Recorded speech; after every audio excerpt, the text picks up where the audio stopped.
With a spark and a flash, I ignite! Ipamine here, coming at you with the inaugural episode of Let's Play Final Fantasy VI, played QUICKFAST. Now, a lot of you are probably asking, Ipamine, what the hell does game played QUICKFAST mean? Well, in this case, it means a lot of things. But in Final Fantasy's specific case, it means that I'm going to try and concentrate as much as I possibly can on all of the story elements while cutting everything else out. I'm going to be ignoring a lot of treasure. I'm going to be pretty much ignoring every possible random battle that I can. Basically, every battle that is going to be seen is either going to be edited out, or it's going to be like a boss battle, and I'm just going to be like, hey, here's this guy, hey, he's dead, because I'm going to be stacking the odds heavily in my favor when it comes to combat, because I'm not here to show the combat, I'm here to show the story. There are a lot, too many people that I know who are mildly interested in this game, but they don't really want to deal with any of the mechanics. They don't want to learn the characters, they don't want to learn who does what, they don't want to have to, learn the magic system and try and min-max all of the craziness that you can get with espers, because there's no inbuilt statistical improvement. You have to use the espers in order to get your characters to improve. There's a lot of stuff where if some people just, they don't want it. They don't want to deal with it. They don't want to deal with it. And for those people who don't want to deal with it, I am here. I am here for you. And this, right here, this dialogue, is what I am here to give you. Now, if you haven't figured it out, these two Imperial soldiers, they're brown, they're faceless, nobody cares about them, and honestly, if we're gonna go by any sort of movie or video game logic, they're probably about to die in the next 15 to 20 minutes. Maybe less, it really depends. Girl on the right, now she has green hair. Now, green hair sets her apart. Probably means that she's one of our protagonists. And we are standing on top of a cliff, a very windy cliff, and you're probably going to want to remember that wind for much later in the game. It's okay if you don't. I'll mention it again. I'll remind all of you. But, yes, these are all Empire soldiers. We are heading to a wintry town at the top of a mountain called Narshe, where something called an esper has been found. And if you read the beginning little cutscene, espers were part of the War of the Magi that was fought 1,000 years ago, and they are the source of magic. Without them, there is no magic. But our little green-haired protagonist here can cast magic, which is really weird.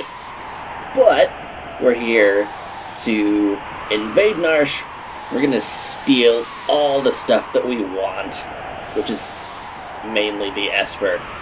Now, these first few battles I'm gonna show just to give people really, really basic introduction to the combat system. Everything else I'm gonna start cutting out later on. And honestly, this here Magitech armor is overpowered anyway, so, it's cool to show. Come at me, bros. Yeah.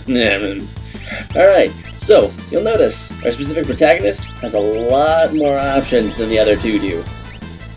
Yeah, she can just gas them to death. Just be like, hey, you know what lung is like? Ammonia. Everybody loves ammonia.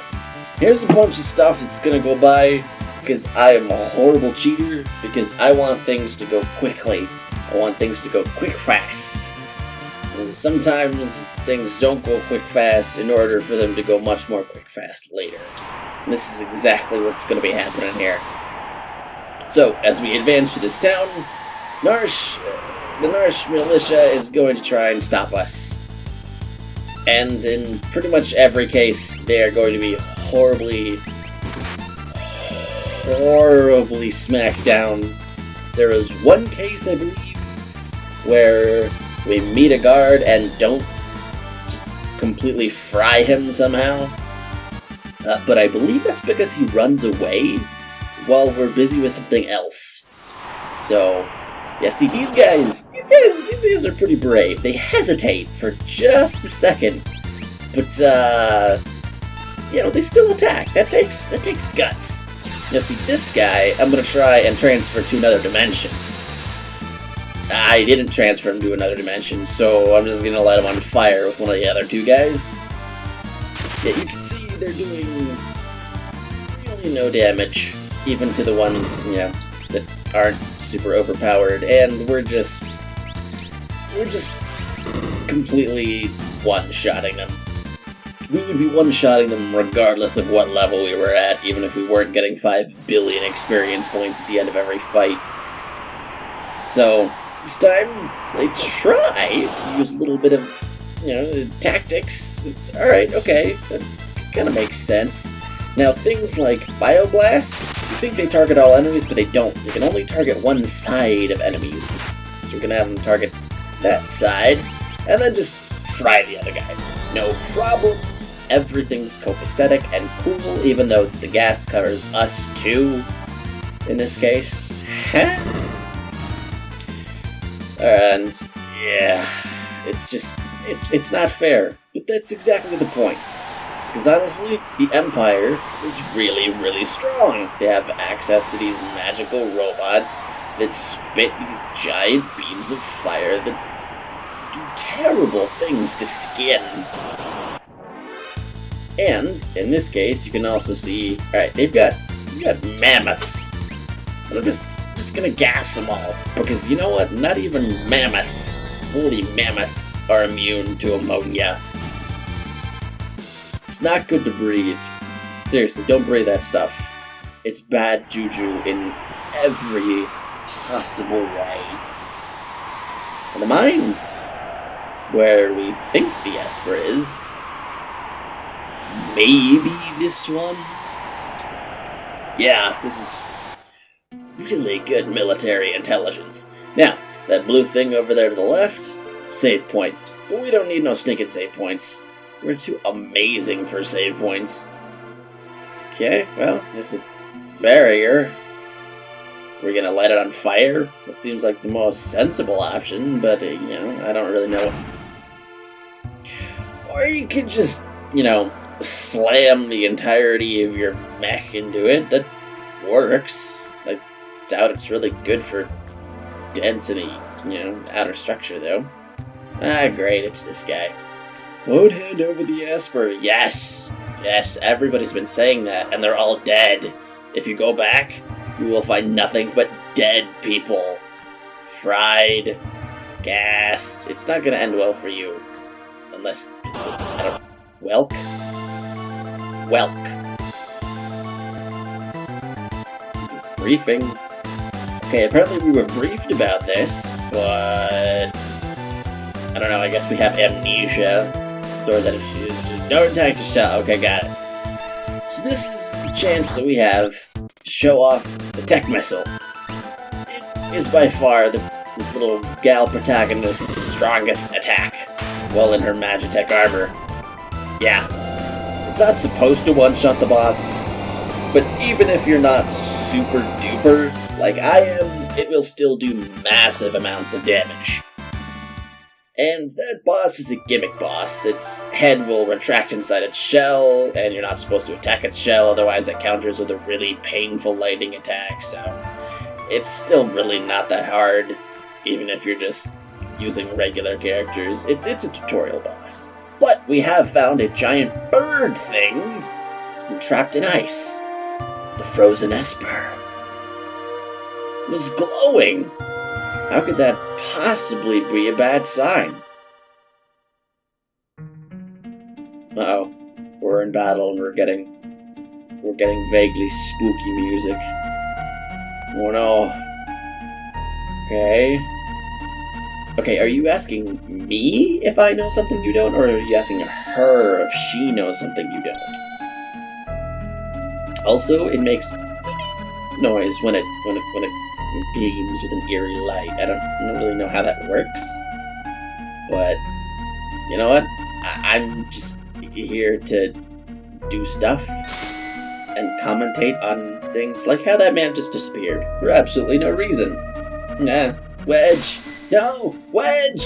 No! Who's supposed to pilot Rogue Squadron now? Well, at least the girl's still alive. Well, no, she's on fire, she's getting electrocuted, and now she's exploded! So, 2 of them got teleported to another dimension, and the 3rd exploded. I don't think this is really a successful mission for the Empire. This doesn't strike me as... Oh, wait, no? Okay. Nope, yep, I think that's her in the bed. Oh, I can control things now. Hello! Yep, oh, I'm girl now instead of question mark, question mark, question mark, question mark, question mark, question mark. Alright. So apparently, yep, you removed the slave crown that they referenced at the very beginning of the game. It makes her head hurt. A lot. But that's okay, because now we're back to normal. Except we don't have any of our memories, but that's cool.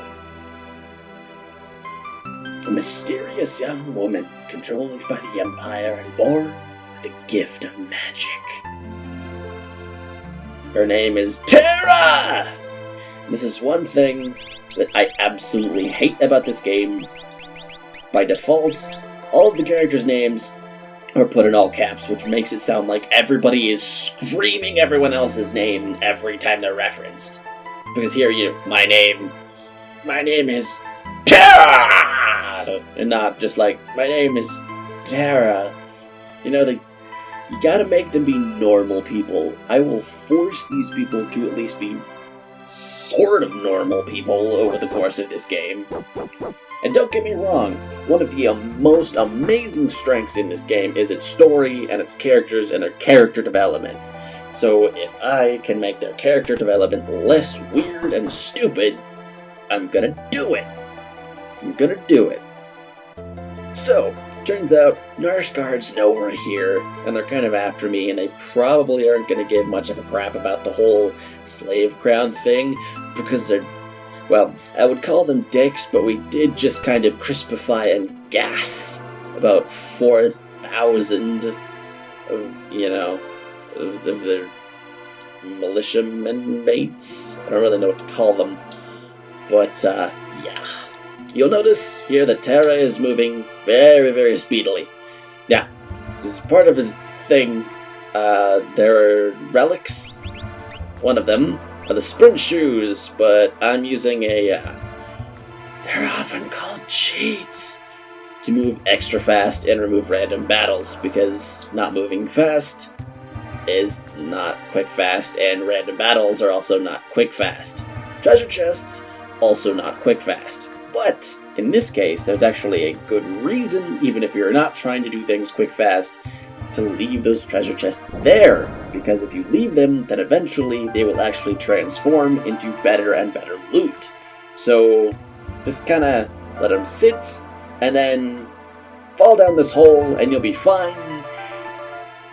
Or you'll lose consciousness, either way, I guess. Oh, great, and we get a flashback that is evidently somehow soaked in urine. I think they meant this to be sepia-toned, but instead it's the color of urine. Or Mountain Dew. I'm gonna call it the color of Mountain Dew, just because, I don't know, that makes it seem better in my eyes somehow. I mean, I like Mountain Dew just as much as the next person. I know there are some people out there who really like Mountain Dew, and I'm with them. And then I know there are other people who really don't like Mountain Dew, and honestly, I don't really understand you people. I mean, that's okay, I don't understand everything, I don't understand nuclear physics, so, it's okay if I don't understand you, but I just need to let you know, I don't understand you. So, that was a flashback where, turns out, she was forced to just light people on fire. That's pretty much her job, evidently, is to sit in the Magitech armor and infuse it with some of her own magic and light people on fire. Alright. Total revival of magic, which doesn't seem dangerous after the whole War of the Magi setting humankind back a bajillion years, but whatever. Also, you might notice, with the whole hand thing, this empire, totally not Nazis. No reference to Nazis here. at all. Ever. Ever. Well, she's still unconscious. I don't really know what we're gonna do. Oh, okay, well, I guess we can... Is this guy gonna be the next adventurer? Or maybe... Well, okay, the guy on the left, he's an old man. Probably not gonna be the adventurer. The guy on the right doesn't look quite like an old man, even though he has graying hair. Maybe he's an adventurer. You know, robbing and plundering trade. That sounds promising, if absolutely nothing else. Alright, cool. Searching the world over for relics of the past. You know, it raises a good point. It's really not stealing if the entire society that you're taking something from is dead. I mean, nobody would call Indiana Jones a thief. Well, actually, some people would, but for the most part, you know, he steals from people long since dead. They're not really gonna care. And anyway, it belongs in a museum. Uh-oh. Is he getting set up with Tara? Okay, well, he doesn't seem real big on rescuing her, but let me guess, he's gonna do it anyway. This town is totally a match for the Empire. All you need to do is just have your militia not attack like one or two at a time, and you'll be frickin' fine, you guys. Yeesh. There's only one girl who can gas all of the people, and she's pretty much on your side now. I mean, she's unconscious at the bottom of a hole in a cave, but she's probably gonna be sympathetic to you. Probably. I mean, I can't say for sure, but... Oh, yeah! Dropping like it's hot. Oh. Is that a thing? He sees a thing. Oh. Dude, it's just one of those guys. Come on. We could easily take on one of those guys. Well, evidently, there are a ton of them. Honestly, I'm not really sure how we're gonna get through this. You know what? I think we'll find that out next time on Final Fantasy VI Played QUICKFAST. Thank you all so much for watching. As always, I appreciate it, and this has been me, Ampamine, coming at ya with the Final Fantasy VI. And I will catch all of you on the flip side.